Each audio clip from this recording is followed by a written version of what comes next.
دنیا میرے نبی کے زمانہ نبی کا ہے۔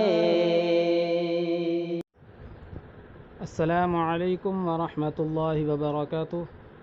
محترم ناظرین، میں مفتی محمد فرمان قاسمی اپنے یوٹیوب چینل اسلام ٹوڈے آفیشیل پر آپ کا خیر مقدم کرتا ہوں۔ ناظرین، ایک اور بہت اہم سوال اور اس کا جواب لے کر میں پھر آپ کی خدمت میں حاضر ہوا ہوں، اور سوال آج کا یہ ہے کہ مفتی صاحب، جب کسی مسلمان بندے کی موت کا وقت قریب آتا ہے، اگر اس کے ماں باپ اس سے پہلے انتقال کر چکے ہوں تو شیطان ان کی شکل میں آتا ہے اور اس بندے کو بہکاتا ہے کہ بیٹا یہودی یا نصرانی ہو کے مر۔ اب اس مسلمان کے لیے بڑی آزمائش ہوتی ہے، کیونکہ اسے لگتا ہے کہ اس کے ماں باپ یہ بات کہہ رہے ہیں۔ تو مفتی صاحب، کیا اس طریقے کی کوئی روایت موجود ہے؟ تو ناظرین، قبل اس کے کہ میں سوال کا جواب آپ کے گوشے گزار کروں، آپ سے اتنی درخواست ہے کہ اگر آپ نے ہمارا چینل ابھی تک سبسکرائب نہیں کیا تو چینل کو ضرور سبسکرائب کریں۔ محترم ناظرین، جواباً عرض ہے، جب تک انسان کے جسم میں روح ہوتی ہے تب تک شیطان اسے گمراہ کرنے کی پوری کوشش کرتا رہتا ہے۔ جیسا کہ حدیث شریف میں آیا ہے کہ نبی کریم صلی اللہ علیہ وسلم نے ارشاد فرمایا، ابلیس نے کہا، اے اللہ، تیری عزت کی قسم، میں آپ کے بندوں کو مسلسل گمراہ کرتا رہوں گا جب تک روح ان کے جسموں میں ہوگی۔ اللہ تبارک و تعالی نے ارشاد فرمایا، میری عزت اور میرے جلال کی قسم، میں بھی برابر ان کی مغفرت کرتا رہوں گا جب تک وہ مجھ سے بخشش طلب کرتے رہیں گے۔ اور حدیث شریف میں اس بات کا بھی ثبوت ملتا ہے کہ شیطان بطور خاص موت کے وقت بندے کو بہکانے کی کوشش کرتا ہے۔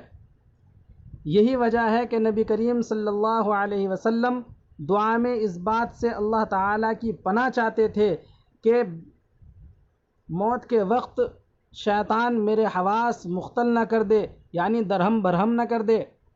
البتہ موت کے وقت شیطان کس شکل و صورت میں بندے کو بہکاتا ہے، اس کی کوئی تفصیل کسی معتبر روایت میں نہیں ملتی۔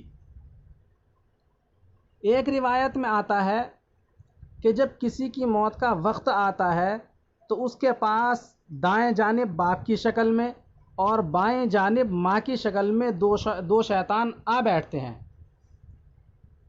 دائیں جانب والا کہتا ہے کہ اے میرے لختے جگر، دیکھو میں تمہارے لیے کتنا مشفق تھا اور تمہیں کتنا چاہتا تھا، مگر میں عیسائی مرا تھا، اور عیسائیت ہی بہترین دین ہے۔ جبکہ بائیں جانب والا کہتا ہے کہ اے میرے جگر کے ٹکڑے، تمہارے لیے میرا پیٹ ایک برتن تھا اور میرے پستان تمہارے لیے پینے کا ایک ذریعہ تھے، میری ران تمہارے لیے بچھونا تھی، لیکن میں یہودی مری اور یہودیت ہی بہترین دین ہے۔ لیکن اس روایت کو، یہ جو روایت میں نے بھی بیان کی ہے، اس روایت کو علماء محققین نے غیر معتبر قرار دیا ہے، لیکن لہذا اس کا بیان کرنے سے بچنا چاہیے۔ اب خلاصہ یہ نکلتا ہے کہ بالخصوص موت کے وقت شیطان کا انسان کو بہکانا بلا شبہ یہ ثابت ہے، اس وجہ سے کہ یہ سختی کا وقت ہے اور انسان اس وقت بڑا محتاج اور بے بس ہوتا ہے، لیکن اس کی کوئی مخصوص کیفیت یا نوعیت متعین نہیں ہے۔ مختلف شخصیات اور ان کے مزاج، مقام اور مرتبہ اور ضرورت کے اعتبار سے شیطان کا حملہ اور بہکانا الگ الگ ہوتا ہے۔ تو ناظرین، امید ہے کہ آپ کو یہ مسئلہ سمجھ میں آ گیا ہوگا۔ آخر میں پھر آپ سے درخواست ہے کہ اگر آپ نے ہمارا چینل سبسکرائب نہیں کیا تو چینل کو ضرور سبسکرائب کریں۔ السلام علیکم ورحمۃ اللہ وبرکاتہ۔